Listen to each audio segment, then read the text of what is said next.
in this episode. I feel like you just called out PSA right there. It's not one company. It's just it's this concept of we can afford returns, we can afford customer service versus make it freaking better, and that's really at the core of what I stand for as the president of the company. In an obtuse world, Mark and Jefe will combine military, law enforcement, and general FUD knowledge to keep you vertical. Welcome to the Live, Laugh, Larp podcast. Hey everybody, what's going on? Thanks for joining us on another edition of the Live, Laugh, Larp podcast. We are into the second episode of Year two.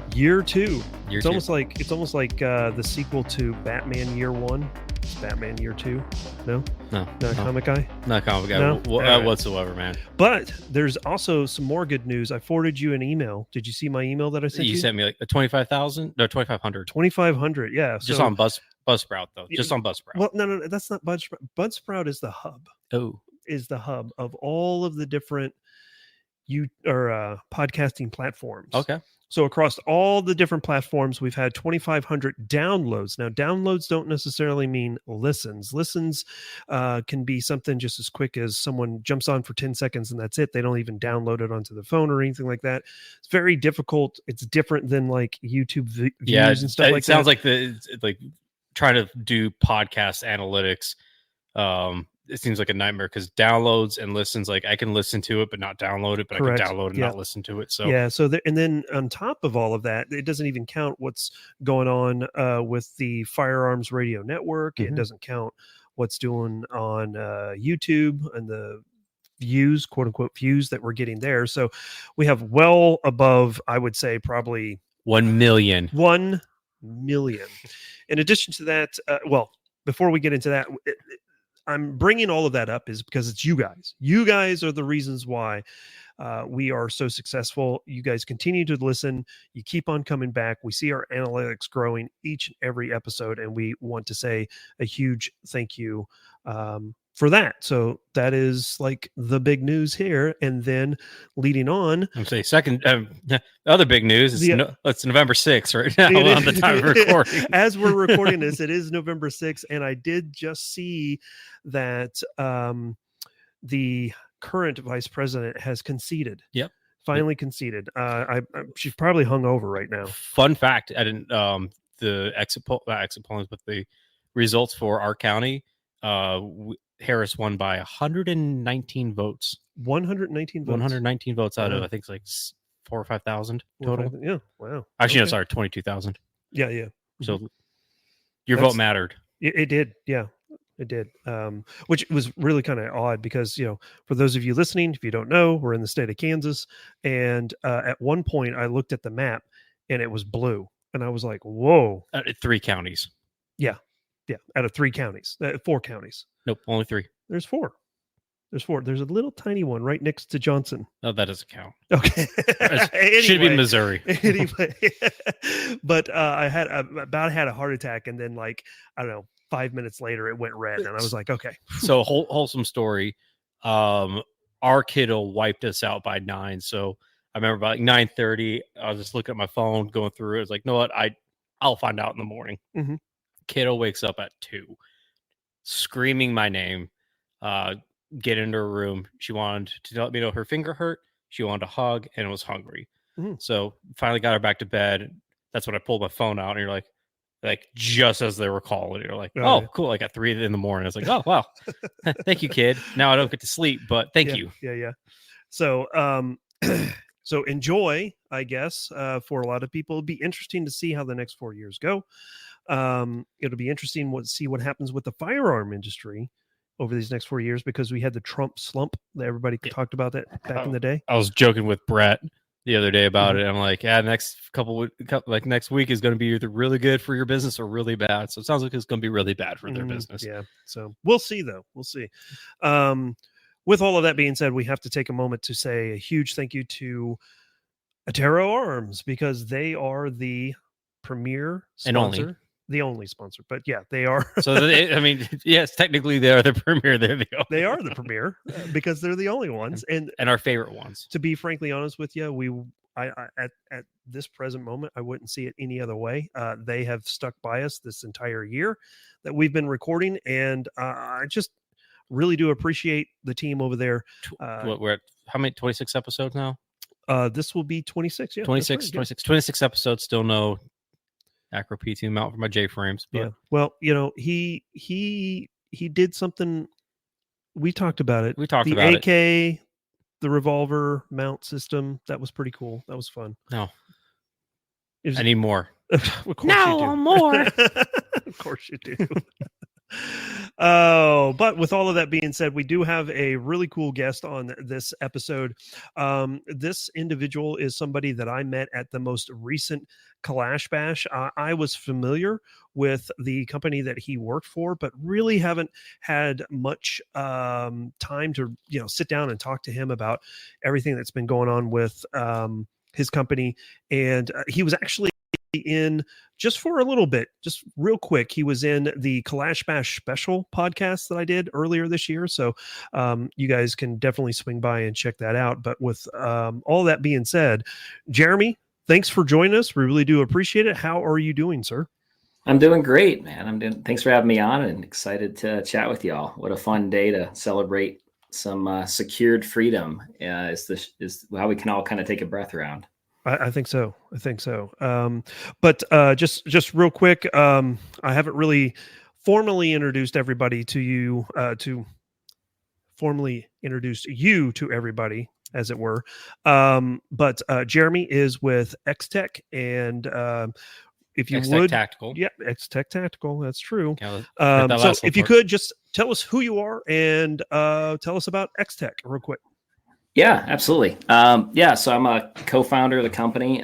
Started it back in 2013 by accident, is one way of putting it. We intentionally sought to develop products. We didn't plan on building a brand. But for the last decade, we've been developing different products, seeking to solve different problems with products, and really formulating our identity as always kind of a side thing for me, where I always had to do something else, or chose to do something else to, pay the bills, if you will. And we're probably best known for our AK magazines and our grip extensions, magazine extensions. We have several patents on different products. And, really the core of what we stand for is creating products that you can pass down, not just to your children, but to their children's children. So, I can't necessarily guarantee a product's going to last 100 years, but we, with all meaning and all intent, always seek to make the best products we possibly can at a good price to the consumer. So it's really what we stand for, and, try and create things that solve problems and meet needs in the market. Well, right on. So I am familiar with the XTech Tactical AK mags. I have ran them pretty hard. I was doing a review on the Riley Defense 762x39 quote unquote crank, and your magazine was one that was being rotated through all the different magazines that I had, and we were just running that crank just as hard as I possibly could, bump firing and trying to get it as hot as I possibly can. The magazines had no issue whatsoever, which was really pretty cool. And the polymer that you have on those magazines just seems like it almost seems like it's a next step up, if that makes any sense. You see some of like, I don't want to throw names out there, but today's one of my range days. I was working on some more content for the PSA Crink, and I've got like, I don't know, 3 or 4 of their magazines, and just feeling that magazine versus your magazines, you can tell there's a difference, Well, and there is. I mean, candidly, we have a very unique to us polymer we use. My background was injection molding. I have a lot of relationship with polymer scientists all around the country and involved in hundreds of cool projects. But the polymer we use is unique to us. It involves 3 different continents. in its manufacturing process. So it's definitely not budget friendly. One of the things I'm not shy about sharing is our AK magazines are by far my worst margin product. But really, we have to, when we set sail to take on that project and meet the need in the market, part of that is price point. And I had a bigger vision when I did it. We had to do steel in the feed lips. We had to do steel locking lubs. We had to do, the polymer as strong as we possibly could. But for us, it wasn't about just making AK mags. It was about establishing trust with the most, how do I say this lovingly? The most unapologetically abusive customer base in the US, right? So with that said, we knew what we were signing up for. The only thing I didn't know we were signing up for when I set sail on the Mag 47 project, or it became the Mag 47, was I remember writing on a whiteboard, and one of my folks asked me what colors are going to make it in, and I wrote on the board black. You can rattle can that shit. Meaning we were intentionally trying to, in my head, we were making a tool to be used as a tool. And now, after selling thousands and thousands of Cerakoted rotten banana, all the different pure blood, murder hornet versions as special editions, I guess I missed the mark on that one. And honestly, what I didn't see coming was how fun and how engaging and just different walks of life like you run into at a Clash Bash. And the AK community is so much fun. So black mags, we're not going to cut it in the end. That's our mainstay product, but it's just that's the one thing I missed on. Yeah. No, I totally understand that. Now you got to figure out how to work a squirrel into the design of some sort. I had a dealer call me today and requested 100 squirrel mags. So that's our market, man. I want to just quickly derail something. No one talks about Fred. I know, right? No one talks about Fred. Everyone talks about this peanut squirrel. I know. I'm a raccoon guy. Yeah. I'm a raccoon guy. Yeah. And I was probably more upset about the raccoon than the squirrel. But well, I hope you guys. I hope he wouldn't be upset about me sharing this, but kind of related to the AK space. Are you guys familiar with M+M? Mm-hmm. Okay, so the owner of M+M is a guy named Mike Meyer, and I've been friends with Mike for probably close to 5-6 years now. And Mike's a German originally grew up in Germany, but he fosters or has fostered like many raccoons over the years. So one of the first that whole event triggered me to call and check in on a friend. That's good. That's good. Funny. Yeah, for sure. So, one of the things that I wanted to ask you real quick is, as far as XTech goes, what is y'all's vision to kind of separate your AK mags from anything else that someone else can buy out there, whether it be Magpul or a surplus mag or KCI. whatever KCI? Yeah. What are you wanting to? What's that trajectory look like? Yeah, absolutely. That's a great question. So, there's really many different, if we talk about all AK mags, that's not really a good marketing strategy from my lens, right? Because we can go down the weeds of, we probably all know AK collectors that have 80 different AK mags over the years, but in reality, what's commercially available in the US is, really not that many, right? Especially when you talk about like store shelves and things like that. And so, at the end of the day, we're a really, really good product development company. We're terrible marketers, right? Historically. So, with that, we're really focusing on marketing. It's one of those things as a product innovator, as an inventor, as guys who, focus on quality. It's an acceptance that took us probably a decade to accept, is that, that marketing is probably the number one thing in business success or failure for a company like ours. And so really focusing on marketing is kind of where we're going forward. What I mean by that is just sharing the truth with folks, doing some of our own testing. Right now we're looking at, really developing a standard in magazines, not just AK mags. So some of those things are right now just kind of floating around how we're going to go about it. But, we've done if you go on YouTube and you search reviews and torture tests of our magazines versus anyone else's, no one else has volunteered their magazines to the abuse that I have. I can say that with confidence. where Tim Harmson broke a brick trying to break our mags, right? And so with all that said, though, YouTube, as you guys probably know, I'm guessing, is that you can have all these YouTube videos over the years, and that was our Gen 1. Gen 2s are even stronger. But like a lot of the response from the review guys is, your Gen 1 was so good, I don't need to review your Gen 2, right? Or, a YouTube video, and that's not knocking our friends that made those videos, but it's more, a YouTube video isn't a marketing strategy, right? It's a little isolated event. And once that video happens, it kind of dies off. So really for us now, it's more consistent. We went from 0 sales reps up until May of this year. Now we have 38.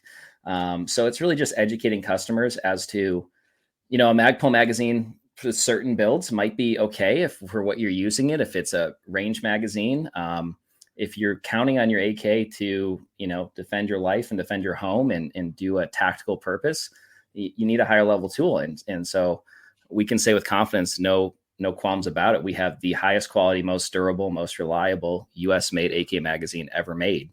And so really just educating consumers on that is something that we need to, continually get better at. And it's just, a lot of people beg for quality in all spaces, but in particular in AK, you have to balance that as a business with saying that I resisted for years is that a great product with no or low distribution always loses to an okay product with great distribution. Mm-hmm. I resented that statement forever. And I think your audience resents that statement candidly, right? I think your audience would rather have me with my head down coming up with the next product, solving the next problem versus spending time, energy, and money, on marketing. But how else do you learn about us? You know what I mean? So that's a constant fight and battle. But I think for us, we're Mercedes, or that level of, the G-Wagon or the Land Cruiser, where as magazines go, and some of the options, alternatively they might be seen as Hondas or Toyotas or something like that, right? So it just depends on the purpose and intent that you're looking for. But certainly I'd have no hesitation. I would go in the UFC ring of AK mag testing up against any of my competitors for sure. Yep. Right on. What, so to back up just a little bit, you talked about, I don't remember if you said it while we were recording or maybe off air, but you'd mentioned plastic sciences and, that you had been a supplier for certain manufacturers and stuff like that.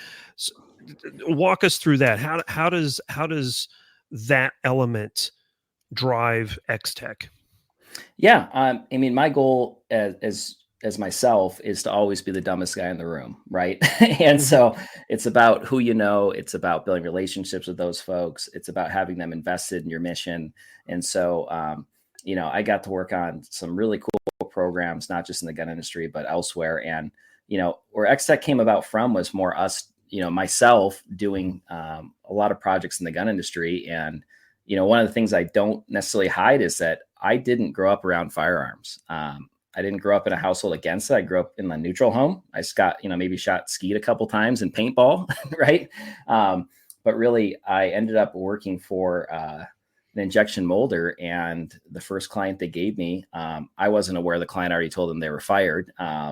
Was called a company called Ergo Grip, and one thing led to another, and that guy, the owner, Steve Hines, who passed recently, but I can thank my career to him in firearms. But he, referred me about 15 customers before I even knew what was happening. So, as a guy who didn't grow up with guns, who didn't really know much about guns, I would look at things and go, why not this way? Why not that way? And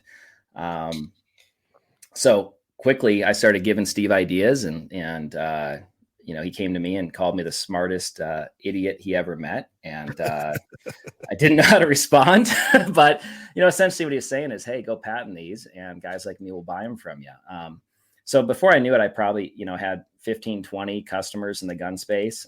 Guys would call me and say, hey, I heard you're the experts on the West Coast expert on guns for plastic parts. And I'd correct them. And then Steve would call and yell at me and say, why'd you correct them? You are right. And so, and this all happened real quickly. Probably in an 18-month period. And then, actually bought my first pistol and kind of got into it. So originally XTech was a partnership between myself and David and one of the other co-founders. And we were just going to develop stuff to listen to what Steve said, which is basically telling me to stop giving away free ideas. And we were just going to develop things, patent them, and then find partners to bring them to market.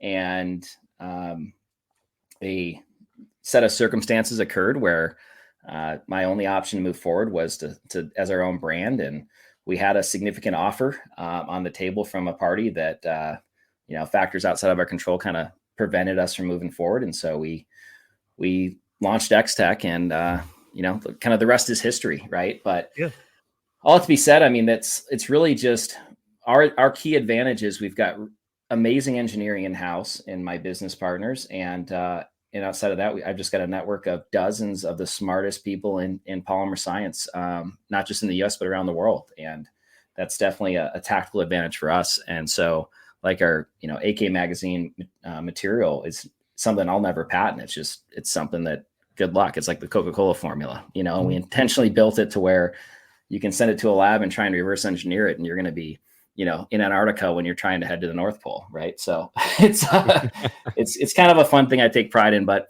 we're always trying to get that next leg up, that next edge. And, but really, what we're learning on and focused on getting better at is letting the world know we exist and our products exist, Yeah, no, that's a great rundown.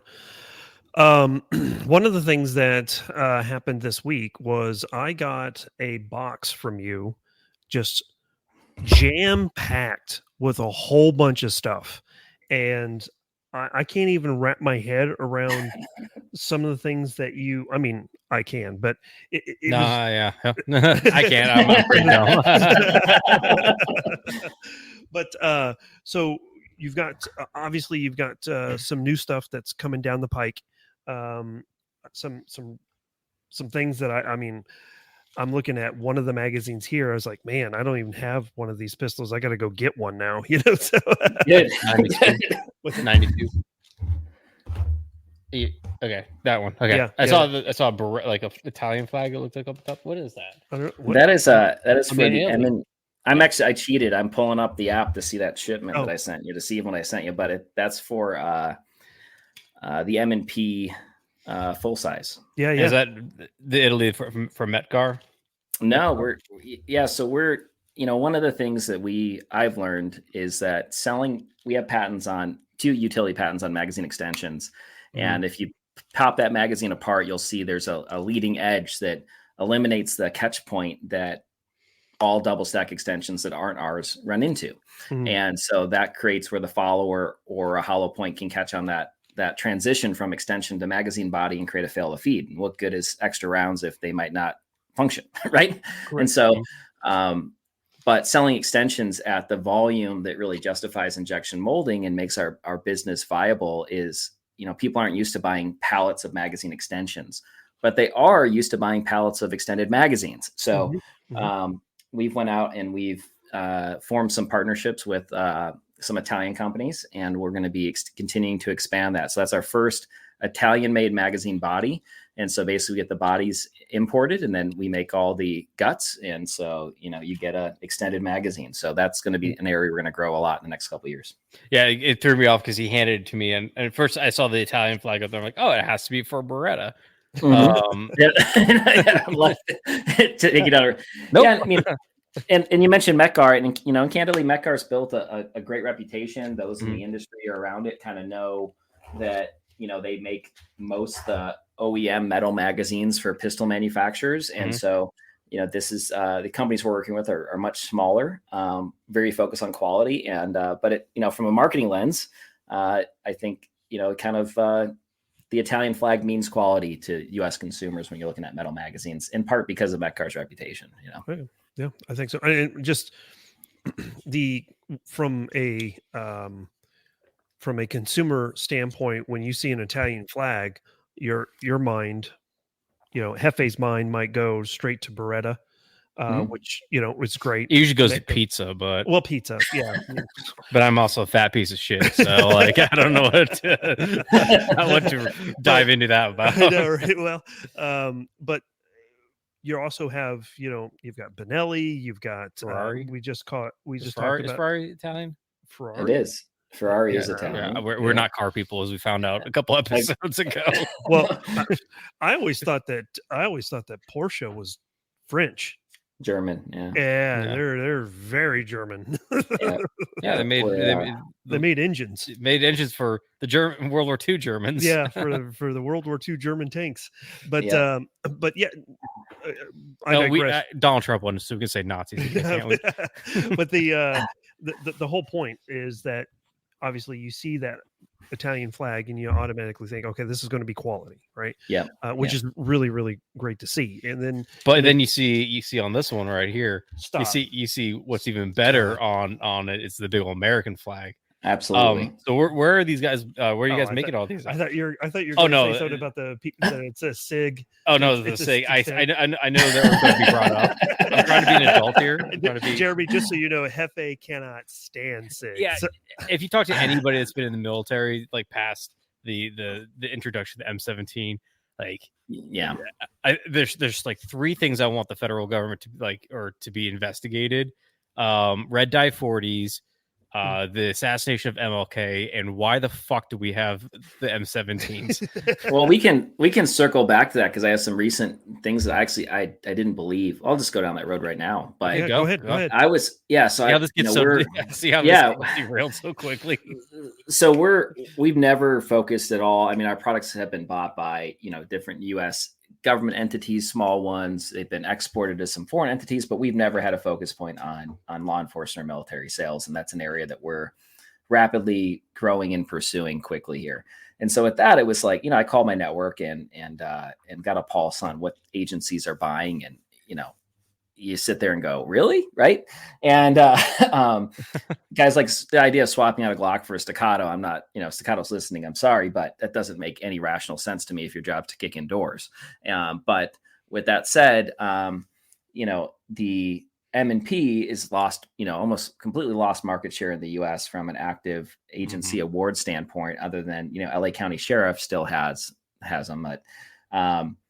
But I'm hearing from guys repeatedly, hey, guys they're still buying the 320s like now. And I'm going, what? What department who's, you think of a city, a municipality, an agency, liability usually trumps most other things, right? And with what's happening around the 320, I'm just going, no way. And they're like, yeah, they're not even testing them. And they're basically, SIG's got this model where they're giving some training away, and agencies are not even personally vetting the system and just picking it up. And I go, that can't be true. So I just kind of put that in my back pocket, right? And I went on a personal adventure a couple weeks ago back to kind of nostalgia lane, and ended up in a small town in Michigan. I grew up in Michigan, and visited a department that actually my grandfather was chief of, and then city manager. Worked there for like 30 years. And I'm talking to the police commander, and he's telling me they just swapped Glocks for the 320 compact. And I go, okay. And I'm like sitting there puzzled, and I'm like, hey, I really love to do a deal with you guys just for the nostalgia purposes of, family legacy. And it means a lot to me. And I'm trying, my grandfather's passed now. And I go, and I just randomly just go, and he's showing me like they have like this little room with like the stub nose revolvers that my grandfather would have carried back in the day. And so I just look over and I go, did you guys test the 320 compacts? And he goes, no, they gave us free training. And I literally like sat there just like I'm like, I want to be friends. I want to connect. What did you like? You know what I mean? Like it was just like the two of us in a room looking at these historic firearms. And I just sat there and went, oh my gosh, I thought this was like a rumor started by, Glock or something. You know what I mean? Anyway, that's real. It's still happening today. Yeah. So that's what really, like, as much as I dislike SIG, they know how to play they know how to play a department. They know how to play a government where it's, hey, you'll buy our product, we'll give you free training. So we give you like a free thing that you shouldn't have to give free training over a handgun that's outside of like a department or like normal range hours, but you get that free thing on top of it. So now it's more valuable. So then they send like one or two of their range instructors to sell a product, and now you're hooked in the SIG main vein. That happened with us at our department. I work for a local police department. We went to SIG Rattlers for we had really we had MP5s, which, as much fun as they are, to keep a MP5 maintained in today's economy is just outlandish. Like if you're actually running guns and finding spare parts and finding stuff that's like relatively not, we were having to go on eBay and just like whatever we could find, we bought to maintain our MP5s. And then we had no real rifles for our SWAT guys. So then we went out with some grant money and bought a bunch of SIG. I want to say they're Rattlers. I don't know too much about like the SIG rifle platform, but it's a 5.56, 11.5-inch barrel piston rifle. That seems about right. I think I'm not very. Yeah, it's one of those snake guns. Yeah. And that was one of the big selling points. Was SIG came out and did a whole class on, and did the armorer's class on it as well. So we can say, well, we got the value of an armorer's class on top of getting these guns, right? Which isn't as bad as, I guess, the legalities or the problems that the 320 platform has presented to many a thighs in holsters and calves and carotid arteries so. Well, we can actually we can credit SIG to saving some Scottsdale police lives with that system. There's a video by Scottsdale PD that came out last December where there was some bad dudes trying to shoot MCX rifles that's what we have, MCXs. Thank you. And they malfunctioned. So SIG saved some law enforcement lives with the malfunctions of their system. Yeah, it's but they're right now that stage where they've embedded in government and so much law enforcement contracts that to uproot it would just be a nightmare for a police. It's like, especially for a police department, the amount of money we spend. Like we're again going on this tangent. Oh yeah. So what Glock is starting to do, so I can do the direct comparison with Glock, because we are a Glock department. Glock to purchase a they're kind of shafting us right now, and I don't like it. The 47s are kind of going to be like the new standard for a law enforcement handgun.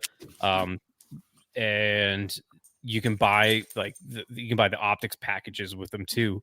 So we can get direct milled Acro P2 mounts on a Glock 47. And with the optic, it's like, I think they're selling for like $1,100 per gun. And what's happening with SIG is they can say, hey, we can sell you a SIG 320 plus training for like half that cost. And so a department buys them, the liability issue comes up, or like some bad function happens, and they're like, well, we still saved, $500 per gun. If we have 200 officers, that's quite a bit of money we're saving that you can hopefully fix in the back end rather than worry about, the upfront costs. Right. So sorry, I got on my tangent. Yeah. Back to magazine. What I will say is that I am a huge sucker for the P365 series. I've got the original, I've got the XL, I've got the X Macro. I'm eyeing. You get the 12 to 15 mag extension by XTech Tactical. I do now. But I'm eyeing the P365 Fuse. Ace has one. I'm like, have you got a rose gold one yet?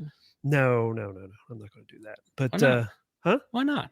Because I'm got to collect them all, man. That's not me. No, stop. I mean, if I was going to gift it to Nan, yeah, maybe. But she's already got her Walther, so she's happy. We won't get into. Well, I don't even want to get into the Walther debacle.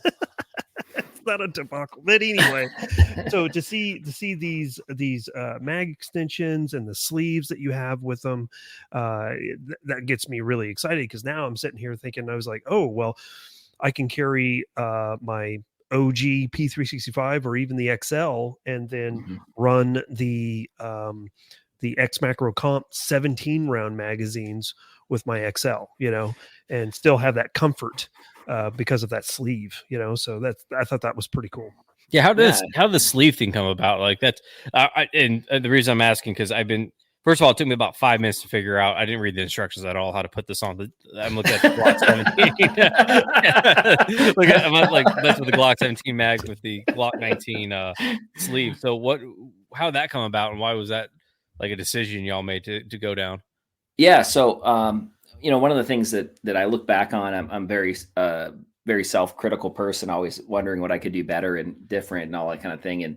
And last September, I made the choice to take this company and build an empire out of it, and make it into what it could be. Right. And so with that, I see a lot of different companies do different things, but I have identified over the years of, America wants extended capacity. America wants magazines that aren't completely useless to them if their state laws change or they move. If you're in California, and they want, kind of every shape and size with that. Right. So what we're migrating towards is doing a complete ecosystem for magazines, which sounds like a weird word to use, but with that saying, it's like, for example, for the Glock 19 alone, we're going to have a 1015 magazine that will be out this year that you can adapt easily for $4.95 when and if your laws change or you move. That's a true double stack. 15 round, 2 17 round versions, and we'll probably end up with 10 17 round versions for the different Glock offs, if you will, but 2 for Glocks, Gen 3, 4, 5, FS, and then the standard 5. And then the 21 round version with our +6 extension. So really the sleeves are a way to just, solve every problem, meet every need. And it's something that's cost effective for us to make from a development lens. And we've kind of really just got a great recipe. Since we do our in-house engineering, I can really go, I want to do sleeves. Let's do 20. And I think we have 12 done so far. We've announced, I think 3. So, and I also saw some gaps, in the options in the market. There's a company called X-Grips that's been out forever. They had a patent on that approach that expired a couple of years ago. It's now public domain, so anyone can do it. And, we really saw some improvements we could do from their offerings, but also just a way broader line, if that makes sense. So for us, you can't make a good shot without a good grip. And the reason for the sleeves for the 365 in particular is also a reason for our extension for the 365 is we think that SIG did a poor job with their ergonomics when it came to running more than flush capacity magazines in their system, in the 365 system. So that, the 12 round magazine has a terrible shape to it, in my opinion.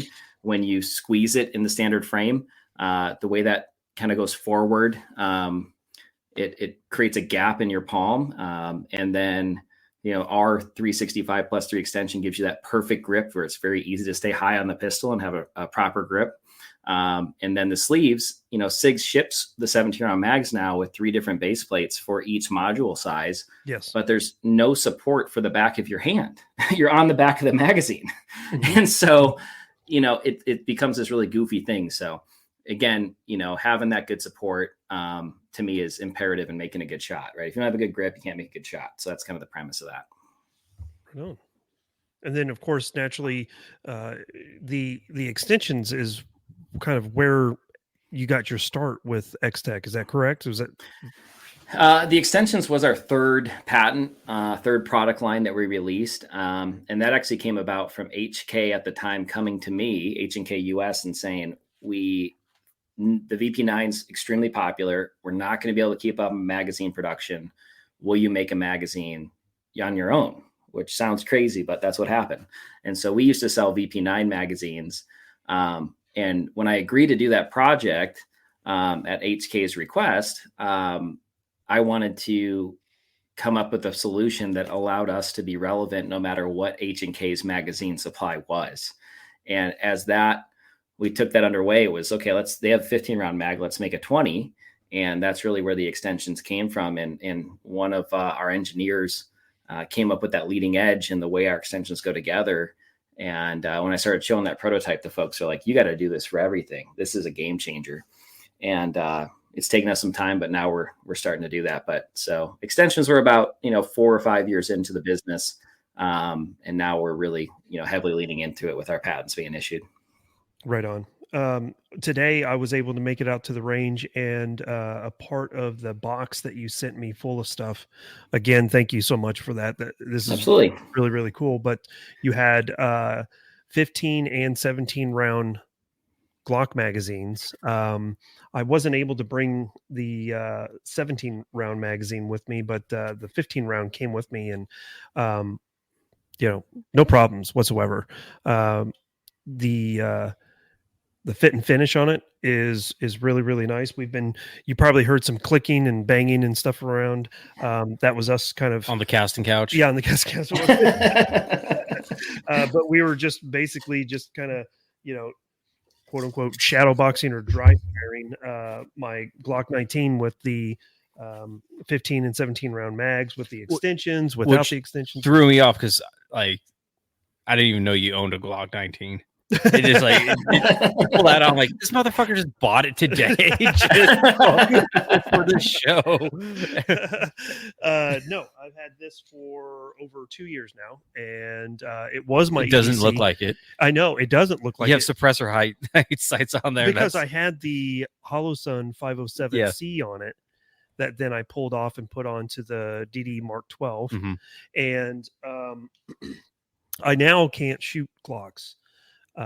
You can. You just refuse to. No, I was waiting for it. I was like, oh, of course you can't. That's the best joke you got. I got. Do we got time? What are we at now? we got 40. We got 45 minutes to roast Mark on shooting low and left with a Glock. But the actual thing is, I'm getting old, and I'm now starting in on getting some arthritis in my hands, and this grip angle for me to shoot is actually really painful. Don't ask me why. I don't know what it is about this grip angle with the Glock now, but this knuckle is like screaming the moment that I put it here on the trigger and start to pull the trigger. Have you thought about not being old? I've tried that. Did you eat your carrots today? Actually, I did. Okay, good. I had a pot roast. It was really good. Oh. Anyway. I had McDonald's. That's all I've had to eat today. That's all you ate today? That's all I've eaten today. Really? Yeah. I'll tell you the story later. Okay. But needless to say, so that's one of the reasons why I love the P365 series so much, is because it fits his baby hands. It does. Doug Flutie. I say Doug Flutie hands. You don't have no idea who Doug Flutie is. Really? No. Yeah. Oh, hey Jeremy, do you know who Doug Flutie is? I do know who Doug Flutie is. Okay, NFL quarterback with hockey player hair. Oh, okay. Yeah. Okay. He played for Boston College. He ended up beating like Miami in some big championship game. He had like a Hail Mary, right? Yeah. It was Yep. And then he ended up as good as Brett Favre. That's because Brett Favre. No, he wasn't. No. Because, he was short for a quarterback and he had small hands. Oh, okay. And that's the joke, right? So, but he had a lot of. He played a lot of years. He did. He in the NFL for a bit, and then went into the Canadian League, won a championship or multiple in the Canadian League, and then came back and had like a bit of a renaissance with the Bills when the Bills were like really it's pronounced good. Renaissance. Well, I don't speak French. I don't either, but yes, you do. Here we are. Anyway, so the whole point is, I prefer the pistols like the CZ P10C and the P365 because that grip angle isn't so aggressive, which doesn't exacerbate the pain that I have in my hands now. So take that for what you will, but needless to say, you get stronger hands. I know, right? So the mags so far have, of course, I've only ran it twice, but the mags were flawless. So that was really good to see, and I was able to put a reel up on Instagram today, so that was really cool to kind of see him. And we're just playing around here, so I'm gonna again continue to show the Glock ones because this is I'm generally pointing to all the 360 products right here. 365 products that is not relevant to my life, but like weirdly enough, the way you tell a good like Glock mag is the second you hit the eject button, how hard it shoots on out, and these do great on that. So I'm excited to get out on the range with my new Glock mag. Yep. So you said you're what would the term would be called, like a plastic engineer, like a I'm a college dropout that was a sales guy, right? But I have a fascination with how things are made, and so definitely it's weird to say that I'm also a inventor these days, but yeah, definitely have the network for folks, and I feel like the term inventor, like these days, like oh, you're like Thomas Edison, like that's just like right, like Nicholas Tesla era. So what makes the XTech mag, especially like Glock mags, on par or better than the OEM Glock mags that you can get from Glock themselves? From Glock, yeah, absolutely. That's where OEM comes from. Yeah, exactly. It's been a long like 48 hours, man. To me, the important upgrades we did was in looking at a Glock mag. I mean, it's fine, right? I'm not sitting here saying there's something wrong with a Glock mag, but there's things that could be better, and that's really where we focused. And of course, additional capacity, and this year we'll have out a +6 extension for the 19, and then early next year we'll have a extension for the 17. So more rounds is obviously better in the eyes of American, right? But with that said, from an engineering lens, we added a follower that, from a chemical property standpoint or physical property standpoint of the part, chemical, the material, it has a lot more lubrication to it. So you're going to get less noise, but more importantly, you're going to have, because you're plastic on plastic, whereas in like a SIG mag, you're metal on plastic, that there's less friction that can be created and have the follower stick. So, but the most known issue, sorry, go ahead. Just for us, like we have a lot of people that are crane eaters. So you say chemicals don't lick the followers? I would not advise heating and snorting our followers or sniffing, and I would or any of our products for that matter. No, it's not a good way to extend your life. But you've got Prop 69 stuff all over. Yeah, 65. We do. We do. But technically, California's told us we don't need to have it on it, but distributors require us to have it on it. Actually, no, sorry, you do have a warning on the back here: cancer and reproductive harm. There you go.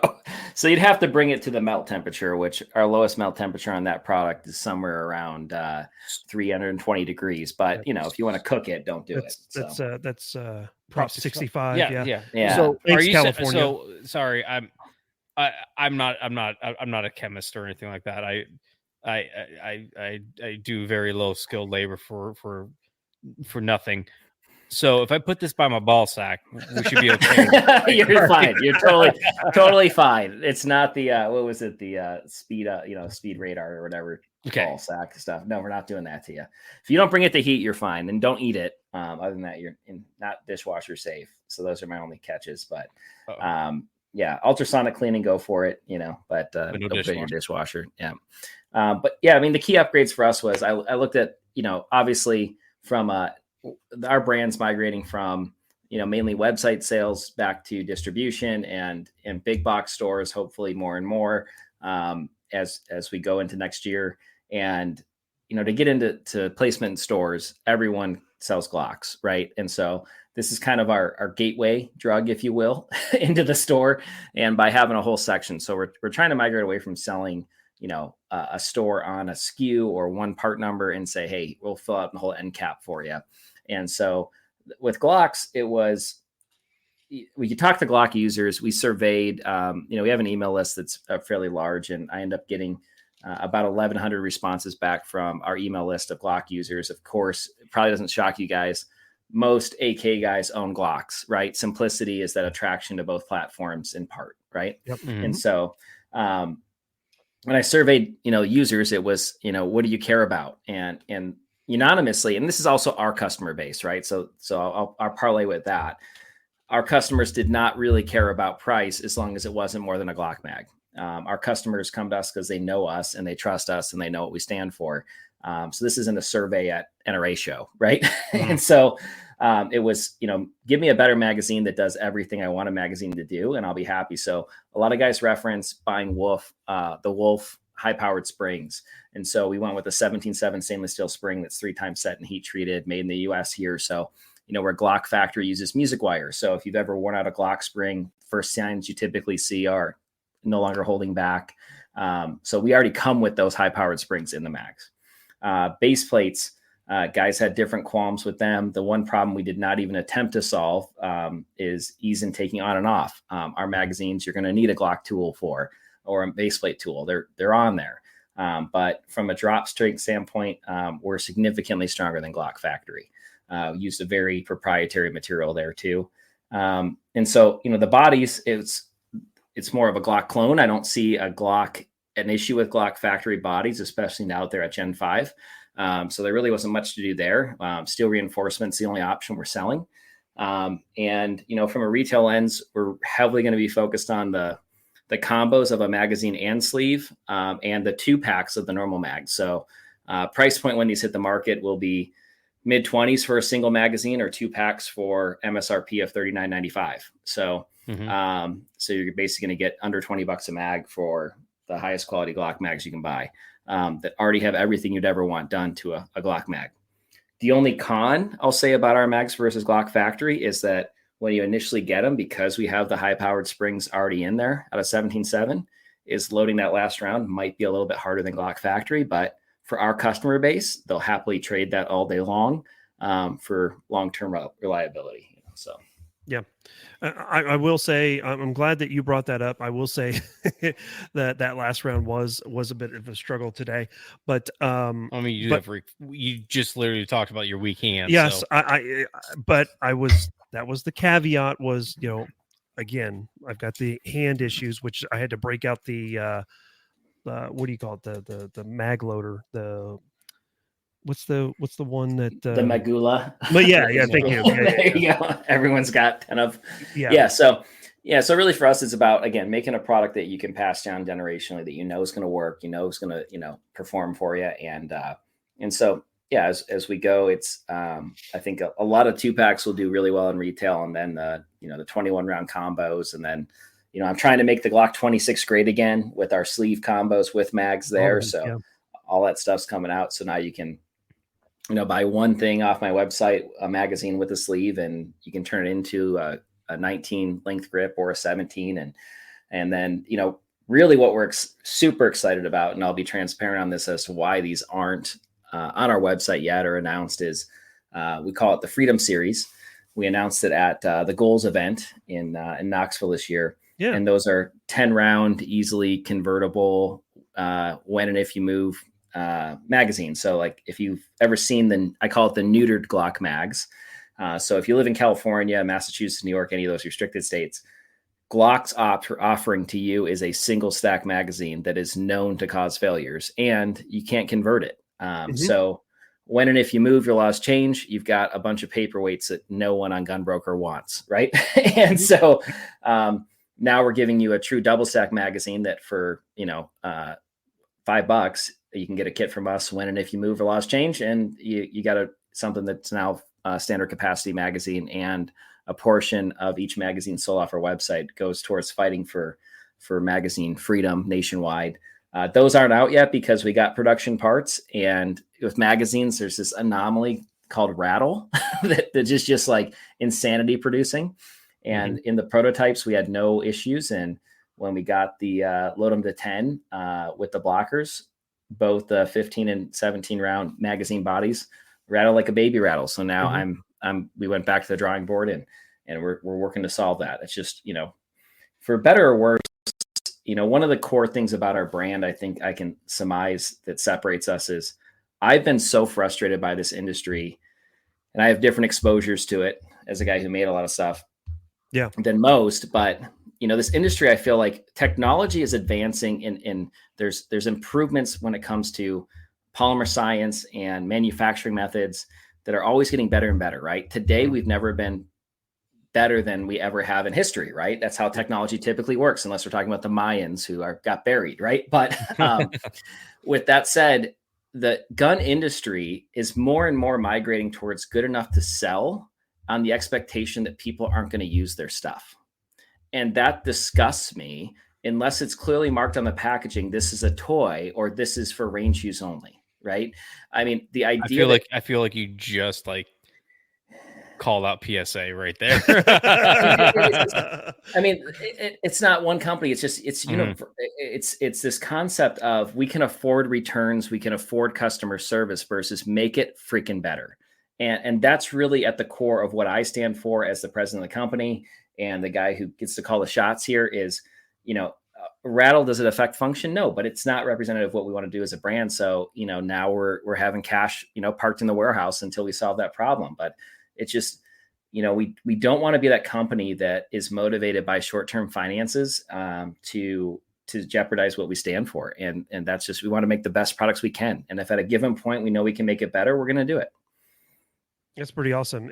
You mentioned the rattle, and I've actually gotten used to it because I've heard it with OEM Glock mags. Yeah, so one of my duty mags does it. Like I unload it and reload it and still does it. You're like, okay, cool. Yeah, we sound like now. baby shakers when we walk anyways with keys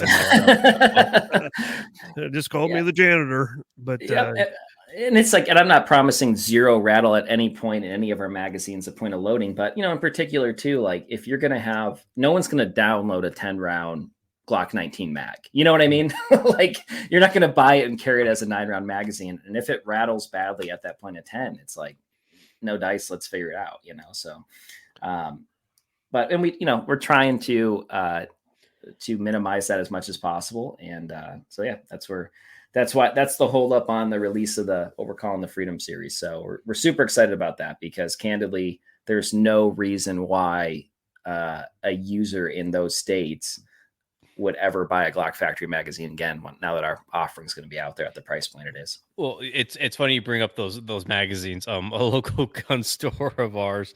Have you heard this story? Which one? Ace. Oh no, I don't about know. Glock mags. No. Yeah, they someone working there saw that there's a big huge sale on Glock mags. Oh, and they bought it. Oh no. And if you go look in the used mag counter, there's about 10 or 15 of them still there 3 or 4 years later. Yeah. Well, the same thing happened with I went in there 3 weeks ago and bought a P10C mag and just grabbed the first one that I saw, didn't think of it, paid for it, didn't think of the price, got all the way to the IDPA match and pulled it out, and it was a 10-round mag. And I was like, son of a gun. Now, it didn't matter because it's, you're in IDPA, your first mag is 11 rounds and all subsequent mags are only 10. So that didn't matter. And I was like, but I brought it up to Brett and he looked at me like, what are you talking about? And I was like, bro, I can show it to you. And he's like, oh yeah, that must've got out there by accident. And I was like, I mean, I'm not mad about it. It is what it is, but I didn't pay enough attention to it. Okay. But anyway, needless to say, hey, the Freedom Series. Hey, Jeremy, I would love to see some P10 series stuff. we would too. Yeah, that's definitely. I mean, I think that's one of the most underrated for the price platforms on the market today. I really do. I think it's a great system. The only pistol I ever regret selling in my life, I've only sold 3, but the only one I actually regret selling is the CZ75 BD Police. Oh, nice. Yeah, that's understandable. And it's just that thing, I didn't have a good pair of suspenders so that was like, I couldn't carry it. Yeah. But that thing just shoots. So it's a piece of history, I feel like, with how it shoots.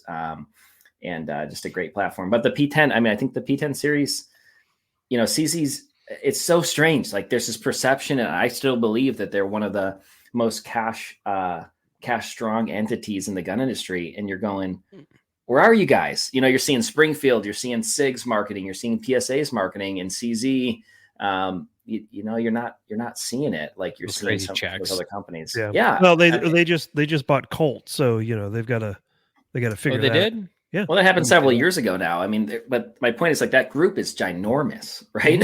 And so it's almost like what's the group that owns Taurus and all that, like out of Brazil. Anyway, you know, those two groups are probably the strongest financially speaking, you know, groups in the firearms market. And so it's just surprising that CZ's not doing more to push the product. And it just goes back to, I mean, CZ is a household name, and so many people, you know, are passing over the P10 for inferior systems for more money. Yeah. It goes back, you know, marketing, right? Well, I think we talked about it a lot with Eli, one of our earlier guests. It seems like Glock won the race to the polymer striker fire 9mm handgun, and then everyone else is just kind of following behind. And I feel like that's what happened with CZ as well, is that it's like they came like with the P10 series came late to the game. Everyone else was already well established. And so there's just not.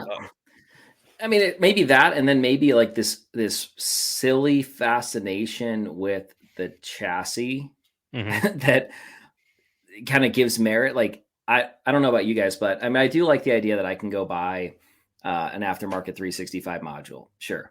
Yeah. But at the end of the day, you're not, and that's I think what's cool about our system with the sleeves and the extensions for the 365, where, you know, real life, I'm not going to wake up and it's Monday morning and it's 110 out in Phoenix and it was 80 the day before. I'm dressing a certain way, so my concealment needs are different. I'm not changing out my module and then carrying that gun, right? And, you know, you need a range session after you take a gun apart, right? I mean, you think, I know Mark just mentioned buying a magazine at a store and taking it to a match, but that's not taking it into his kit. But I just go, that guy must be good at clearances, right? But anyway, or he just has self-hatred like I do, that a lot of it. Friends. Yeah, I do. Yeah. Yeah. So, but you know, real life, I mean, we all have taken apart guns enough to where, you know, you typically don't realize you lost a pin or a spring until you pull the trigger with a live round. Right. Yeah. And so, you know, the idea of a chassis and playing dress up with your guns is kind of what I think SIG started the 365 marketing kind of with. And then like the Echelon's gotten steam with that chassis system, their own chassis version. But I really sit there and go, how much merit does that, outside of manufacturing ease of not having to, you know, in the injection molding process of what is a gun per the ATF, I don't see a ton of value to the chassis world outside of maybe, you know, like Glocks, the aftermarket modules, you have to do a transfer. Yeah. With SIGs, you don't. You know, so, but other than that, the value to the chassis system, I think, for a consumer is a lot more limited than the perception of the market. And that's where I kind of would, my only pushback on your statement is, it seems like if it's a chassis, it can catch wind and matter. Does that make sense? Yeah. No. Yeah. I mean, we've seen like Icarus. They've come out with some really cool chassis for the 365 100%. Series and stuff like that. But at the end of the day, that's money that a lot of people are, especially over the last few years, are really struggling to justify. Why am I going to spend this extra money? I can use that money on ammo or put it towards a training class and just get more better with what I have. Well, it's this weird like thing with the gun industry is we're like, and I think you kind of alluded to it earlier, Jeremy. Like people are, it's unfortunately they have to get sold up product. If you sell, you know, if Glock came out with the Glock 19 and never innovated and say Glock 19 is Glock 19, this is what it's going to be forever. Chances are you buy your one Glock 19 and then 40 years later, you're still using that exact same Glock 19. They have to continue to innovate to be relevant and to provide a product to a market. And I believe like the SIG chassis system is specifically built for guys that will. And it's going to sound shocked. I'm going to bully you for a second, Mark. Has to collect them all to feel relevant. That's fair. But at the end of the day, you're now using it blows my mind that some people spend $15,000, $2,000, $3,000 on a EDC handgun or a self-defense handgun that doesn't really do a whole lot more than the $400 or $500 one will, and then get shocked when, if you use it in any sort of shooting, you lose it for a long time, if at all you get it back. Yeah. And now there's a couple grand just down the tube because you wanted the latest bling. So I do believe a lot of that kind of there's the trope of the Icarus framed echelon. I don't know much about the SIG stuff, but you buy the the $400 or $500 grip module, put your trigger pack in there, buy like the super cool slide and barrel comp, throw an optic and light on it, so you're sitting like $2,000 for the SIG 365, and then one, you're afraid to even take out and shoot it, and then two, you're probably not carrying it every day, and three, if you are, second, you might accidentally use that. Now it's just gone and you don't realize it. Well, the other argument that I have with that, because a lot of people, they will jump on any I say video. That with an $800 revolver in my pocket. I know, right? But hashtag baller. But the videos that I've done on like the G2C, the Taurus G2C, and the G3C, every don't single bring time, Taurus in this already. I know, but every time I do a video on it, it's like, well, there's all these comments. It's like, I'd rather lose a $200 or $300 gun than a $700, $800 gun. And I'm like, that's fine. That's true. And this doesn't necessarily equate to what you were saying, Jefe, but but realistically, if I'm going to drive, as Cody from Red Right Hand said last episode, if I'm going to go find to drive the 24-hour Le Mans, right, I'm not going to drive my Honda Civic. I'm going to drive the very best. If I'm with my daughter, if I'm with Nan, even if I'm with you, Jefe. You don't even have anything on you right now. Do you see where I'm at right now? Yeah, not a single one's loaded. But anyway, I want to have the best to defend the people that are around me. But right? I think that's the fallacy that we get into is I bought the $800 frame, put the $200 trigger pack through a $400 slide with a comp with the super cool nitride gold plating on it, put the optic and light on it. I put it together in my basement. Therefore, your centipede's back, by the way. Oh, there it is. Yeah, let me go get it.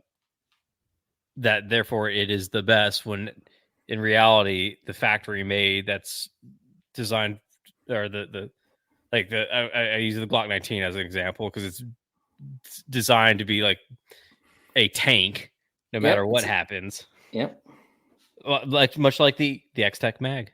It's a tank. It says right here. It says right here, built to outlast you. It's built to a specific tolerance that that's just going to work no matter what. And you add stuff to it, and the second you start adding stuff to the base package, it starts falling apart, and then people get upset. That's a good point. Ultimately, one last thing I'll say is that I think a lot of on this tangent. I know, right, Jeremy? A lot of it. Hold on, Jeremy. We'll be right back with you. A lot of it with this modularity ends up being kind of a what recipe can I put together to flex the most on the range? 100%. I mean, it's like, I don't shame anyone that owns what they're doing. Does that make sense? Like our brand's about making, I mean, our AK mags, we do the special editions. Those are fun. It kind of embraces the culture, but our core products that, you see on retail shelves and most, like everything I sent you in that box, Mark, was what color, right? Everything's black. And when you put it into the system it's designed for, that with the pistol it's designed for the handgun stuff, it looks similar to a factory part. Absolutely. To me, when you're in a tactical environment, you don't want shiny shit, right? Like unless it's a flashlight, you don't want shiny. And so if someone wants to build some Gucci thing, like, I am a car guy, and, I've owned cars that have no functional purpose outside of bringing me joy. But I buy that car on that lens, and so, But if you're own your purchases, know what your purchases are. And I also say to the gun industry, develop your products, market and explain what your products are, and don't pretend they're something they're not. Don't call something the world's strongest blank when it's dog shit and it's not as good as what its predecessor was. And don't, inappropriately tell someone if they buy a red dot, they're going to be a better shooter on a pistol, or same with, fluted barrels and different Gucci stuff you can put on Glocks. Like, own what it is and sell it as what it is. And as consumers, I have the most respect for consumers that, are making intentional purchases to buy something to fill a purpose. And if that purchase is, I want to flex on the range, own it. No problem with that. You know what I mean? Like, I think this is going to sound really bad. I'm waiting for Jefe to bully me here, but I think that's where Call of Duty has done such a disservice in the firearms industry. I want to bring up a conversation real fast. Sorry, Jeremy. We're gonna go on another deluge shot show. Okay. We were given a product to play around with and test out from a certain company. I don't want to give names out, and it's a great product. Love everything about this product. But one of the items they gave us to play around with, the item he said, this is for he pretty much just said it was for the people that play too much Call of Duty. And this is my boys from the inner city who played too much Call of Duty love this product. And I was like, I mean, I get it. I don't want it because it has no purpose for me. I'll tell you offline. Sure, so we're like hurting because again, they make a great product and everything else was fantastic. But he handed me that and I was like, cool. This doesn't serve any purpose outside of the Call of Duty crowd. Mm-hmm. But it does. Call of Duty has media. Let's just say media. It's not just Call of Duty. It's not Call of Duty. It's Fortnite and except for that one Kamala Harris map. Did you hear about this one, Jeremy? I did. 400. I saw 400 people were playing, and I'm just going if I had a map and 400 people showed up, I'd feel pretty cool. But I'm not trying to support. You know what I mean? I know, right? Yeah, and freaking at any given moment, VSO Gun Channel, he did a really good breakdown of that whole thing, and he said that any given moment throughout the day, even in the middle of the night, mm-hmm. there's always like 1 million congruent players of Fortnite, mm-hmm. and they could only muster 400 people to come in, which I imagine majority of them were staffers and or family members of staffers. Yeah, family members, staffers, or paid influencers. Yeah, we're gonna probably switch topics to now politics and Fortnite now. If you're ready to switch. Let's do it. Are you a gamer at all? No, absolutely not. The last thing I played was Grand Theft Auto 2 on the OG Xbox. So no. There we go.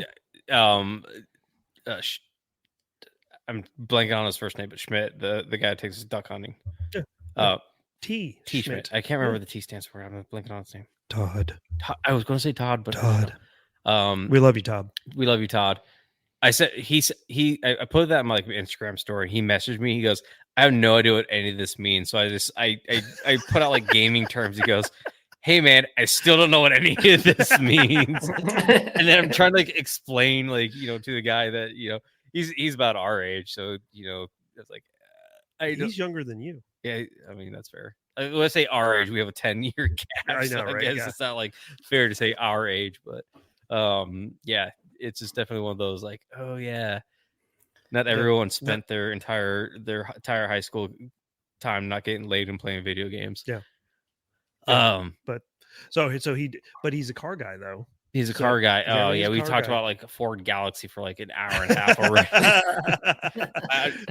So Eli Duckworth was on one of our previous episodes, and he is a huge car guy. He just went to some big car show with Jay Leno car show. Yeah. Okay. Over on the East Coast, it's invite only, and anyone who comes brings their vehicle, and it's got to be like in top-notch, pristine condition. It I hear you is. typing away. I hear the Yeah, typing away. right. I'm looking it up. But I'm like, what is this? Yeah. so, but it's an exclusive thing, and so Eli, bless his heart, he just went down a rabbit hole about his cars. So it was like a 1976 Ford Galaxy. It was the only thing I remember, and I like super cool conversation. I am terrible with cars. Like I'm the best way I can describe it is that scene in Tropic Thunder where the guy goes, "Hey, cool revolver, what is it?" I'm like, I don't know what it's called. I just know this sound makes me takes a man's life. But that's how I am with cars. Like, I don't know what you forgot the best part though. He had the crab claw flames. Crab claw flames. You remember? Yeah. No, still don't. No. I remember.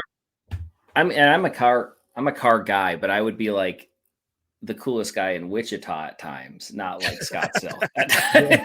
So is there a Wichita, Arizona? No, there's not.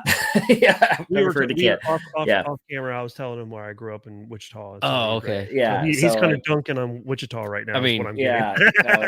So it's not that hard to dunk on Wichita. The cars I've owned are tricked out Trans Ams, Camaros, and a mid 2000s very rare Mercedes, and then we just got my wife a Porsche, actually used, but it's a beautiful car. So it's, the Porsches and the Mercedes always have to have an extra couple letters next to them, or I don't want to own them. So that's my version of being a car guy, is kind of getting some of the good value, mostly done depreciating, pay cash, have fun.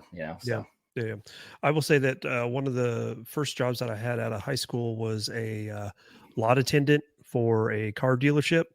And it was actually for a car dealership or a car manufacturer that doesn't exist anymore, Saturn. Saturn. They made great vehicles. They did. Actually.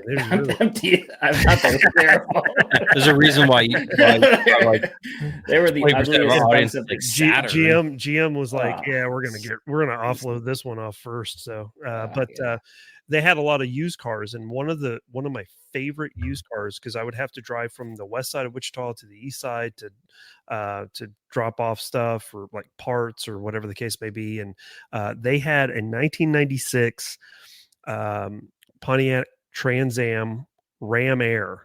It had the Ram Air hood on it. WS6 package. Yeah. And man, I got in so much trouble with that car. I got in trouble with a car very similar to that. So mine was a 95. So it was right before the WS6 came out. So this was more of a sleeper. But it was a 6-speed manual, leather interior, 4-screen exterior. We had it to the point where it dynoed to the wheels at 583 horsepower. So I could spin that car around in a circle without meaning to pretty easily. And I got stopped at a very high speed. I won't say it, but the cop took a look at it and thanked me for pulling over when I saw his lights a half mile behind me. So that's that moment you realize you're like, yeah, he's coming for me. My grandfather was a police chief, as I mentioned earlier, and it was he taught me, if you did something wrong, just smartest thing in life to do is make it easy for someone to stop you and confront you. Right? That's usually paid off for me. So, well, right on. What other hobbies are you like to get yourself into, or are you just dived cars so and much magazines to XTech that so is out of curiosity, so you started a magazine company, is it because you couldn't get in your cars in a magazine, so now you can say you're into car magazines? And right. No, something like that. Hobby wise, I stick with things that cost a lot of money to do. Smart. And fit the redneck bill ish. Only hobby I have that's probably not redneck is golf. It depends on the year how much I play. Have you been playing recently? No, not recently. I took up golf this year too. So I played one round this year, and I dislocated my elbow playing hockey. So I'm a hockey player. By the way.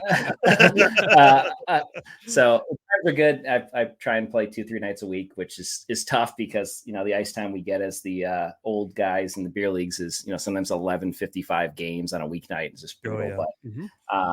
So hockey, golf, and then if I had to pick one thing and only one thing I could do, it'd be bass fishing. I'm absolutely obsessed with bass fishing. I haven't done it much the last year, but I've got the full redneck. It's probably the most redneck thing I have. And I think the definition of a redneck bass boat is where you have more value in the electronics on the boat than the boat's worth. So, is your boat camouflage? It's greenish, yeah. So I guess you could call it that. It's not wrapped green. Sparkles? Does it have the sparkles in the paint? It does. It does have the sparkles, which my wife laughs at. She's like, "Oh, you guys are like bearded rednecks that fish, and then you all have sparkly boats."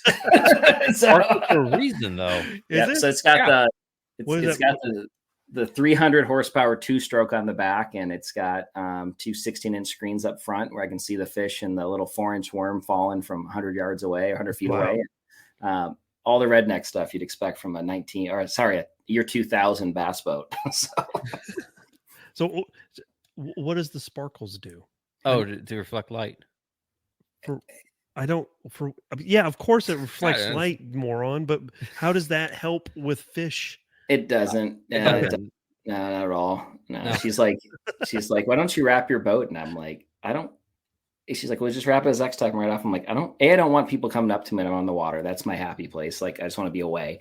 And B, it's sparkly. I like, I don't know what it is. There's something about sparkly bass boats that I don't want anything else that sparkles, but my bass boat, I'll take the sparkles. Well, I've been told that everything that shimmers is gold. So, I don't know. Dan Seals has a song about that.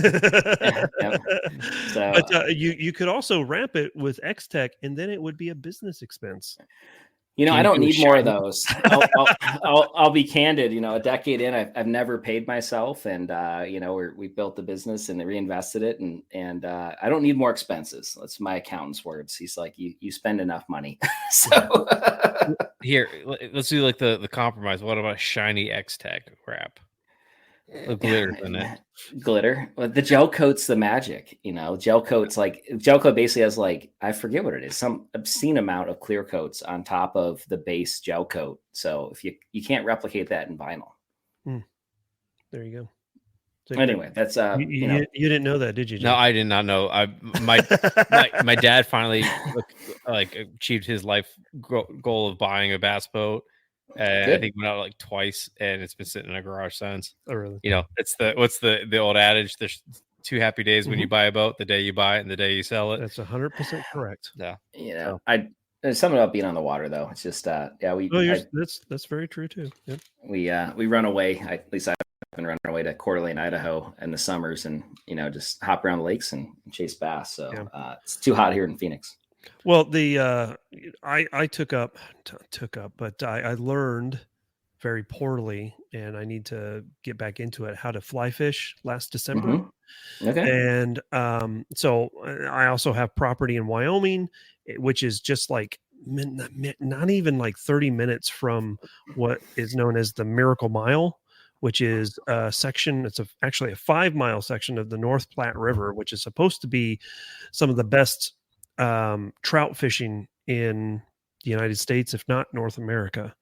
I'm not sure how it really ranks amongst everything, but I've yet to go. But that's something that I really need to start brushing up on, is that, because once I finally make it out to Wyoming for good, obviously I'm going to need to find stuff to take up my time, and I'm sure that fishing would probably be a great inexpensive.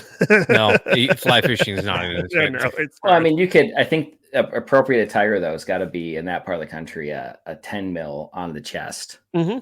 No, we're 357 gang. Yeah, no, that's true. Yeah, 357 for bears. Okay. Yeah. Realistically, at where I'm at anyway, in that area, there's really not a huge concern with bears. There's actually more concern with mountain lions than bears.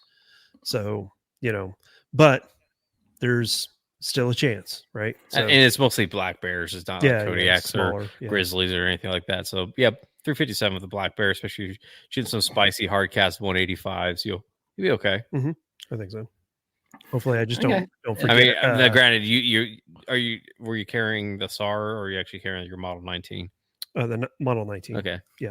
So, which would probably, if I had to defend myself against the bear with the Model 19, it would probably disintegrate in my hand by the time I got through the entire cylinder. Yeah, of those I would say bullets. your what yours is like a 70s. No, it's 80, mid 80. Mid 80s. Mid 80, yeah. It's definitely before the Clinton lock, whatever they put onto it. But but Ace, they've got those freaking GP 100s. Yeah. So Jeremy, what's your weird niche gun that you collect now? What?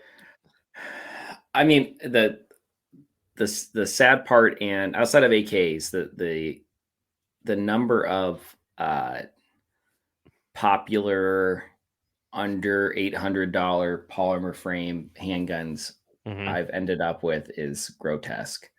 And most of it's like, this came out, is it cool, to form my own opinion about making stuff for it or what I could do for it, but it's really a gross number. And most of them, as a consumer, I never would have bought, but it's that whole, like you said earlier, it's a tax write-off. So, right. Or we get companies that are like, hey, would you do this for us? And, and for good or bad, most of the time we end up with the answer of no, because, if the end product isn't solving a problem to the full extent that I want it to, I'm not going to do it. I don't want to half solve a problem. And a lot of these manufacturers, they limit themselves on what their platforms could be. So, and like I said, I could make more money, I guess, but I'm not interested in half solving problems. All right. So we get a lot of random ass guns that I have no purpose for it now with the ATS designation of in the business. I don't have an FFL, so I can't even sell them. So I've just got, every gun under $800 you could probably almost think up. What a weird problem to have. Very oddly specific problem to have. But I'm pretty sure a lot of that's going to hopefully go away over the next 4 years. So hopefully. All right. So looking at your products that you give, you have the 17s, the 19s, 365s, MPs. Do you have like the 42s, 43s, all that? The 43 has one little tweak left. We're going to be doing a +3 extension for it. That's freaking awesome. Although I know the 43 is not what it used to be from a popularity contest, and also offering 9-round magazines there. 42, I'm not sure if I'm going to touch or not. We'll see how the cookie crumbles, but I think that market's going to be going away quickly. I do predict here's my bold prediction. I'm going to make a bold prediction for SHOT Show. Do it. Gun of the year 2025 SHOT Show is going to be the Smith & Wesson Bodyguard 2.0. Yeah, that's an easy. I've heard nothing but great things about it. Yeah. And SIG's not even, SIG can't win that anymore with their boycott of SHOT. So that's kind of, cheating the odds. But I think that's going to hurt 42 sales. I predict that's going to be on the California roster by early next year. And, that's the 42 is going to be Dodo Birdland. Help me. You said SIG's boycotting SHOT. Is that SIG hasn't been to SHOT in 3 years now? They do their own event offsite. I thought that I thought it was an expense portion, like the money aspect of how much it cost for them to actually to be there. That's what it was. Okay, I'll correct that. I don't know the inner workings of SIG's decision. I've heard from others the term boycott. I don't want to spread wrong information. No. Terminologies come from other people. Yeah. It was. I mean, I understand that it was. You were just trying to probably say it in jest. I was just trying to. I was like, did I miss something? Yeah, but, I mean, it's been frustrating. I mean, NSSF. It's one of those groups that I candidly, as a former exhibitor at SHOT and someone who's debated, what the future holds with us in SHOT is. It's an organization that you kind of go, and especially without them being willing to, there was a lawsuit recently that they would not serve as a witness at, related to magazine, standard use of magazines. Yep. And, or common law. I'm sorry, it's late, but I watched the whole, waited till Trump to talk last night. So, but with that said, it's like, I don't know how much they actually do for our industry. And I'd love to talk with someone and have an honest conversation at NSSF and really have them explain to me what function that they're doing for us as an industry right now. Yeah. And, I've heard a lot of grumblings from people within the industry that, one of my questions is, especially when we get into the later part of the year, is, hey, are you going to SHOT? And, most of them, most of the larger companies are like, oh yeah, of course we'll be there. But then you have other companies that are like, no, no. And I'm like, Yeah. oh, well, why is that? And they're like, oh, well, let me tell you why. One of those individuals that kind of really schooled me up was our friend with M&M, M plus M. He broke it down to us. We met him at Rifle Dynamics, the after party, and he broke it down as far as the cost and the labor. You have to use their the union. Yep. Right. Their employees to move stuff, unless it's like, you're moving a single case, you can do it by yourself. Otherwise you have to, all these different rules and stipulations that just hemorrhage money from some of these small companies that just do not have the funding to do something like that. So the cost reward analysis always goes right down to the toilet, because they're like, I can't afford it. Yeah, I mean, it used to be back in the day, like, let's go when I got into space, 2013, 2014, companies would get the bulk of their large purchase orders from large, whether they're online resellers or distributors or big box stores. Those orders would be written at SHOT Show in January. Mm-hmm. That culture's gone, like gone. Almost no one is doing that anymore. So really the function of SHOT Shows shifted from that to hoping a couple new customers stumble in, hoping maybe an in-person meeting gets someone over the hump to buy your stuff, hoping you get some intros to maybe some international opportunities. But really, when I talk around the industry to other business owners and executives, they're more seeing SHOT now as like, oh, you can meet some media guys and this and that. Well, candidly, I have we know a lot of the same people, and right. A lot of the guys I see as people that that have the same grounding and standing that I look for in media folks, a lot of them have stopped going. And it's not knocking anyone that's going. Please go to SHOT. Please go to events as media guys. Us as an industry want everyone to go to everything.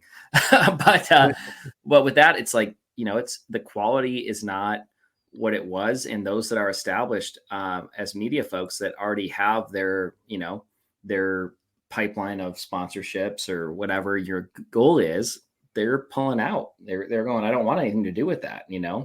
I called a friend of mine today that's, a very successful, very one of the OGs on YouTube, a guy that I've gone fishing with and could tell stories for days about. And his response was, if you're calling me to ask me if I'm going to SHOT, I'm not going. Why would you ask? And we laughed about it for a minute, but that was literally how we answered the phone. Right. And I'm pretty sure I know exactly who you're talking about. Yeah. And so, and I've asked that same question to this person, and his response, I was just like, oh no, I totally get that. I totally understand why you just have no interest in going. For someone like myself who has a channel that is a modest channel, it's not small, but it's definitely not grand thumb size or anything like that. But you have half his divorces, so maybe like next one you'll be okay. Jesus Christ, man! Are you too soon? Actually, we actually have the same amount of divorces. So never mind. Okay, then. But I go to SHOT Show. I go to like TriggerCon and GunCon for the networking aspect of it. I don't go there to realistically look at or do content on the new stuff. I go to network and meet new people, meet the people that I need to know. And then it just so happens that I'm doing videos along the way, So one of the things that I always end up doing, no matter what, because I know every single year they're going to have something special at SHOT Shows. I go straight to Palmetto State Armory right out the gate, because I know if I if I can get a video out for them very quickly, at the same time I'm reconnecting those meet and greets with the people that work there, that's going to basically not necessarily pay for, but really help the channel out as far as interaction, views, and so on and so forth. Yeah. The rest of the time is, hey, I need to go see such and such, and I need to go see such and such. I need to go see, my friends over at Zastava and chat with them, and I need to go see my friends with Global Ordnance and chat with them, whatever the case may be. So that's really what it boils down at the end of the day for me, for sure. Yeah, and I've missed one SHOT Show since 2011, so it's something that I always go to. It's just whether or not, it was frustrating for us during COVID. The cards were what they were, but that year when they canceled SHOT, they kept saying they weren't canceling it. Mm-hmm. You had no option as a company to be like, hey, just give me my money back, right? And right. And then when they did cancel it, they refused to refund companies. Oh. And so the deal was you could roll it to a future year, but you could not get all your money back. And I don't want to misstate, but it was significant, right? And we had committed to, we were going from a 10 by 10 to a 10 by 20 end cap that year. And it was just like, they held all the cards. And then, you're basically, from my optics, stealing from me. And that's, that was really frustrating for us, as we can't get supply for product, as, all these different things weighing. And it's just going, are you for us, or what? Where are you here? You know what I mean? Mm-hmm. And so, the dollar amounts we're talking is, probably, not more than $10,000 or somewhere around there, but it's enough where you're like, you're in a high stress position to begin with as a business, and just as a American someone in the world at that time, right? Anyone that questions my stance on the whole thing can look up some of the special edition Social Distance and Pure Blood mags I did, but that's not the point. My point is more just, financially speaking, that didn't feel like it was, hey, we're here with you. It's like, basically, hey, we're going to tie up your money for another year, or you can't have it back. And that was really the last time that I did a booth. And now it's just, for us, it's one of those things where, does it make sense or not? And I'm looking for reasons to get a booth, but it depends on the day if I talk myself into it or not. But SHOT's certainly not what it was, is I guess the point of the topic. And that can be good or that can be bad. But as you know, Mark, with networking, like, you make one meeting and it pays for itself, whether it's financial or whether it's, whatever your goal is in going. Yeah. But the quality of people that go are not the same. A lot of the buyers that actually can give you that financial ROI in my space, they're not even attending. Like, a lot of the big distributors don't even send buyers. A lot of the big box stores don't even send the people who write the orders. Right. And so it's just, the shift has changed from a buying show to a carousing, Detroit car show, auto show. Yeah. Right. That checks out. And I expect it to change actually in the future. I was talking to the president of EAA at TriggerCon, and he has been going to SHOT for decades at this point. I mean, like, since either the late 80s or early 90s, or something like ridiculously a long amount of period of time. And he said that back in the day, SHOT Show used to be a traveling show, much like NRAM is. Sure. But now it's obviously not stuck, but it's rooted in Vegas until I think either 26 or 27. And then it's either up for renewal or they're going to change it. And I wouldn't be surprised if hopefully someone at NSSF has some, some smarts behind them and start saying, hey, it's extremely expensive to bring people here, and it's extremely difficult to make things happen. We're starting to see a downturn. We're starting to see companies that are going off and doing their own thing. Why not change things and make it a traveling show again, or go to a new location that is not so cost prohibitive?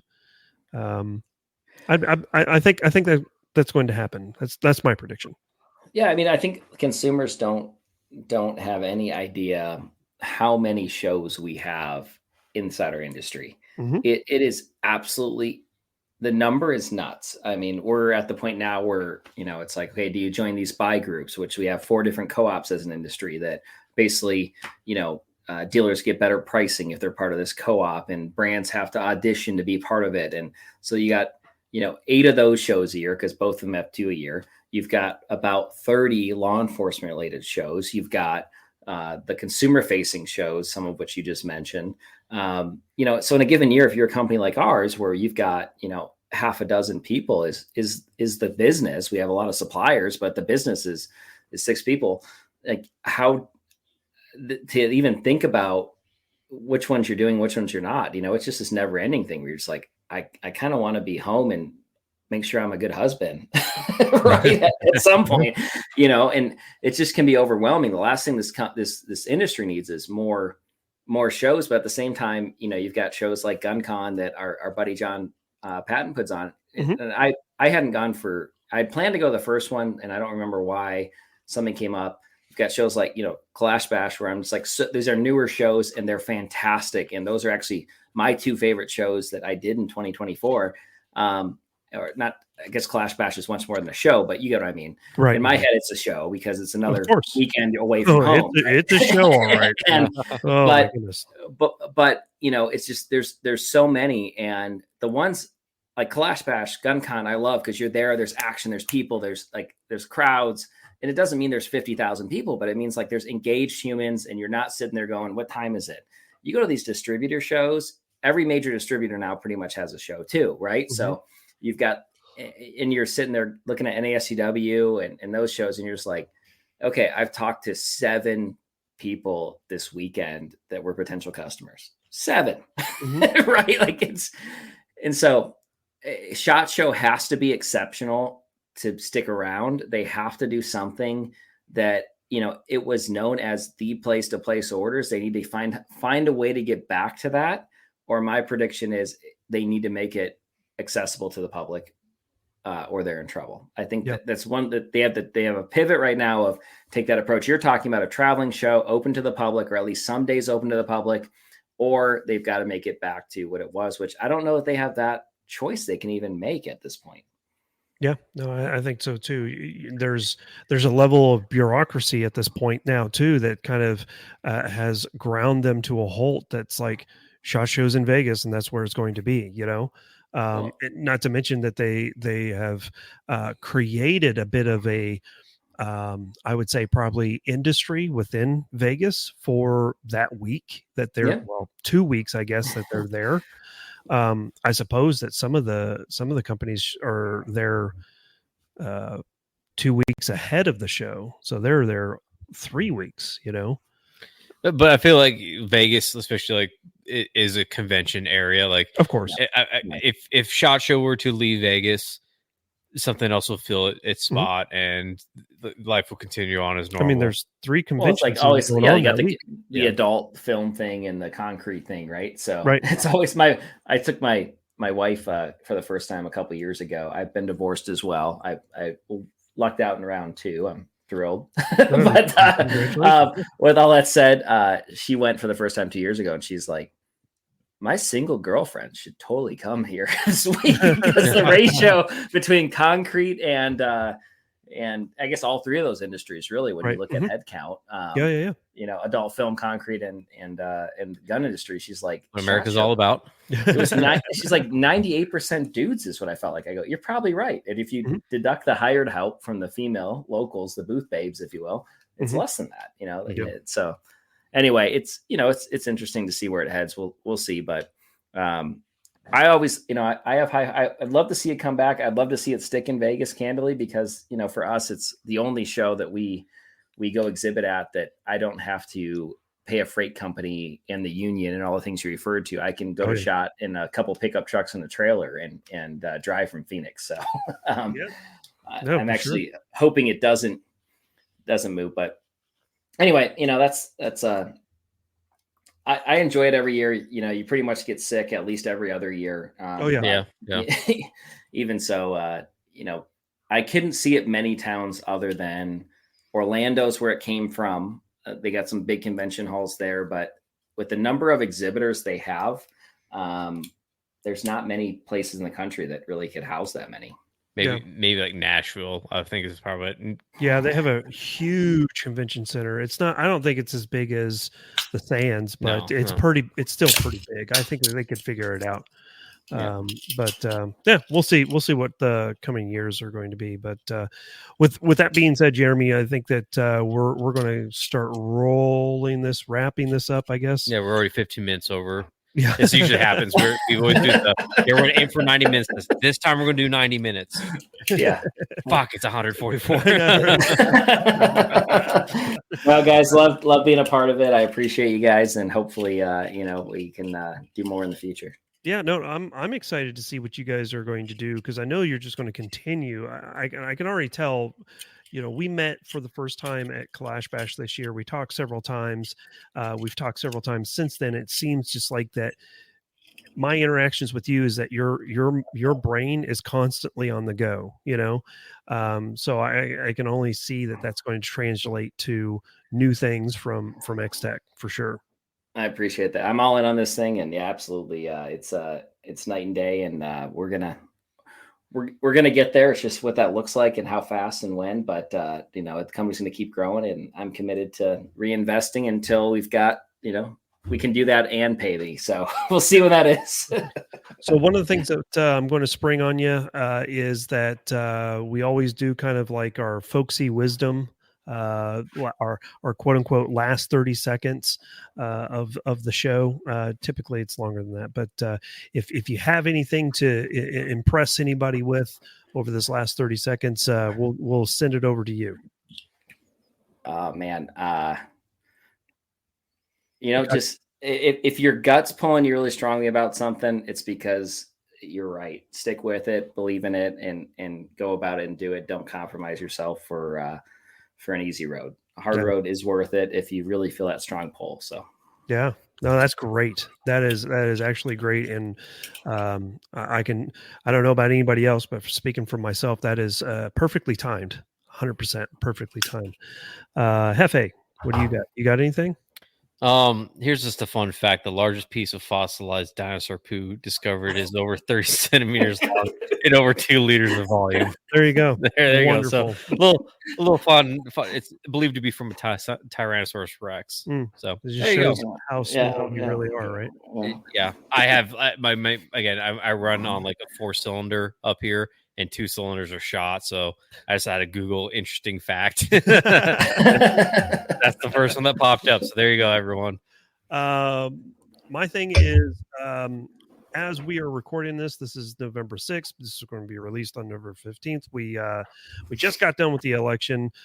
For those of you that are listening, probably it went the way that you wanted it to, but that doesn't mean that we have to sit back and relax and just put the cruise control on. That's not how it works. Remember, at the end of the day, it's always best to live in dangerous freedom than I'm going to mess up the quote. Dangerous freedom versus you're looking at me. I know this is great. I'm enjoying it. Floundering is what it is. It's worth it. Yeah. So, but live in dangerous freedom. Just do that. Yeah, live in dangerous freedom instead of subjugated safety is basically what I'm trying to say. So there you go. You got it. Yeah, it's kind of What I think it was peaceful safety slavery. Ah, there you go. Yeah. I just Googled it for reference. I'm not that smart. Like the James Madison's quote. It's the I don't know if anybody watched the Joe Rogan Elon Musk thing. He has a hat that says keep Orwell Orwellian again. Yeah. Or make Orwell Orwellian again. Yeah. Make Orwell fiction again. Fiction, that's what it is. Yeah, there it is. With all of we are doing great on quotes, by the way. Yeah, I know, right? Bang up job. With all that being said, Jeremy, we're going to have all of XTech's information down in the description of our podcast. So regardless of where you're listening to this podcast, you're going to be able to find XTech's information. So you guys can check out everything that they've got going on, and then check back with them, over the next few months. We're going to start seeing a whole bunch of stuff released, kind of trickling out, which I'm excited for, especially of everything that you sent me. I really do appreciate that. Actually, can you just shout out real quick, like where can people find you guys at? Yeah, XTechTactical.com. And I'm going to go ahead as a thank you to your listeners and you guys and make a code Fit and Fire 10 for 10% off. So oh, man, get that knocked off. So just Fit and Fire. I don't believe in spaces, so no spaces. Fit and Fire 10 gets you 10% off. You heard it here. Within 10 minutes of now. But I would say if someone's going to be doing that code right now, it's one of us too. So I love it. I expect it now. No, I'm kidding. Right. Well, man, thank you so much for that. I really do appreciate it. And naturally, we're going to have you back on to talk about the P10 series magazines that you guys are going to produce. But realistically, we're going to definitely have seen that coming. I did my research. I know, right? Yeah. We're definitely going to have you back on. And again, we really do appreciate you taking time tonight. I mean, you could be hanging out with your family, but you're doing it with us, and we do appreciate it. So with all that being said, we're going to go ahead and get out of here. Thank you so much for you guys staying this far into the show, and don't forget to live, laugh, and LARP. Take it easy, guys.